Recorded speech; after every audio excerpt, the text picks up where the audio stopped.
Imagine you finally landed the job you really wanted, even though English isn't your first language. You're newly employed and at the new office where you'll be working.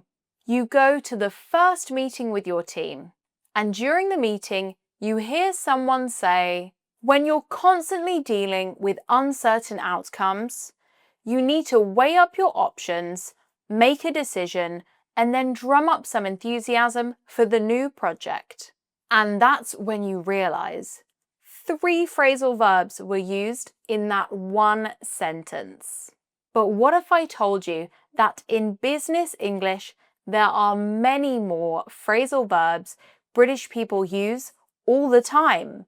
So, if you want to keep up, see what I did there, with your colleagues and team, the phrasal verbs I'll show you in this video are a must. If you start using these phrasal verbs, you'll sound a lot more natural, just like a native speaker. But before we dive in, hello, I'm Rebecca. I'm a TESOL certified tutor with more than 4 years experience teaching students from all around the world. I was born and raised in a town just outside London, and today I'm here to help you level up your business English. Number 1, deal with. This is one of the phrasal verbs used in the example at the beginning of the video. It means to handle or manage a task, problem, or difficult situation.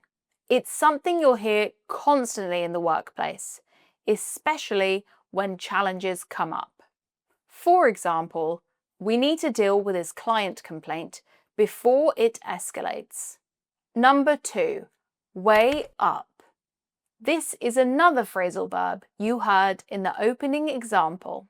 To weigh up means to carefully consider all factors before making a decision, like risks, benefits, costs, before choosing a course of action. It's often used before making strategic or financial decisions. For example, we need to weigh up the risks before investing. Number 3, to note down. To note something down means to write it quickly so you don't forget, like a task, an idea, or key points from a meeting. It's super useful in fast-paced work environments. For example, can you note down the action points from the meeting?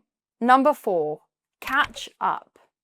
This means to get back to the same level as others after falling behind.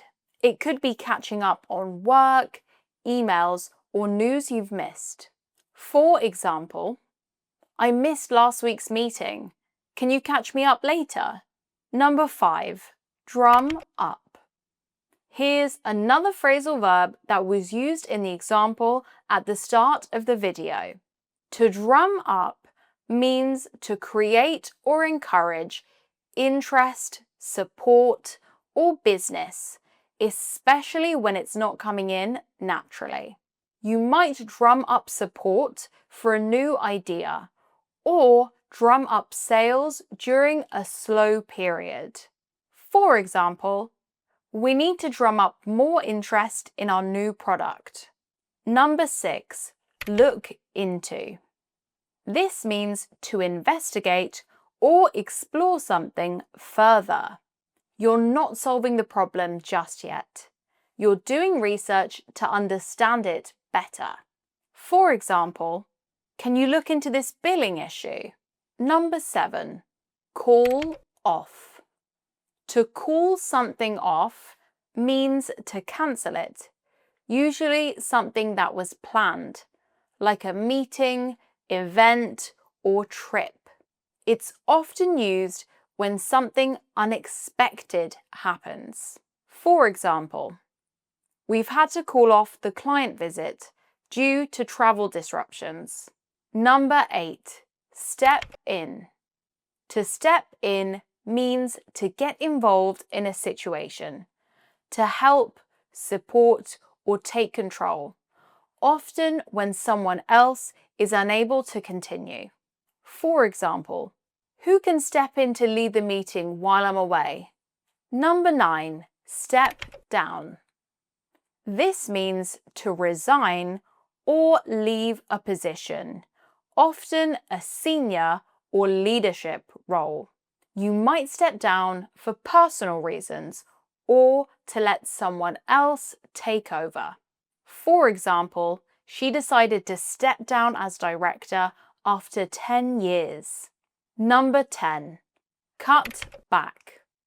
To cut back means to reduce the amount of something, usually spending, staff, or time. Businesses often cut back during tough economic periods. For example, we need to cut back on marketing expenses this quarter. Number 11, copy in. This means to include someone in an email so they're aware of the conversation.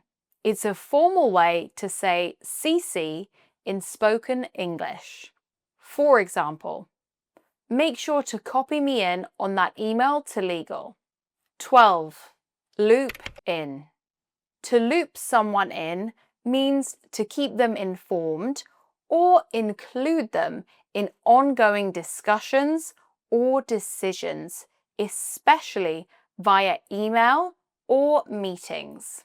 For example, let's loop Sarah in on this discussion. 13, drag on. If something drags on, it lasts longer than it should, often becoming boring or tiring. You'll hear this about meetings a lot. For example, this meeting is starting to drag on. Number 14, join in. To join in means to participate in something that's already happening, like a discussion, meeting, or activity. For example, we just started the brainstorming session. Feel free to join in. Number 15, pick up. This phrasal verb can mean to improve after a slow period, like when sales or performance increases again. For example, sales have started to pick up this month. Number 16, fall through. To fall through means that something planned didn't happen or failed at the last minute, like a deal or partnership. For example, the merger deal fell through at the last minute. Number 17, run this by. This means to check an idea or plan with someone before you go ahead, especially someone senior or involved in the project. For example, I'll run this by the finance team before proceeding. Number 18, knuckle down. To knuckle down means to stop procrastinating and start working hard, often when a deadline is approaching or pressure is on. For example, we really need to knuckle down and finish the report. Number 19, back out of. This phrasal verb means to withdraw from an agreement, arrangement, or commitment, often at the last moment or after previously agreeing. In business, this can happen with deals, partnerships, or even job offers. For example, they backed out of the deal just before signing. Number 20, work something out.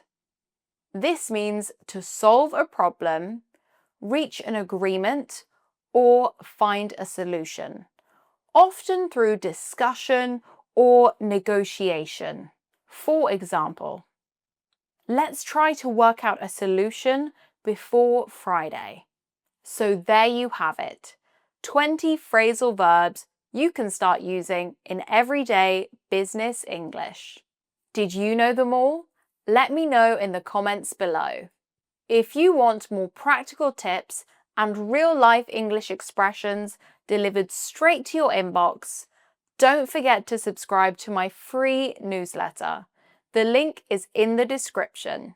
Also, follow me on TikTok and Instagram for some quick tips. If you enjoyed this video, please give it a like and subscribe, and I'll see you next time.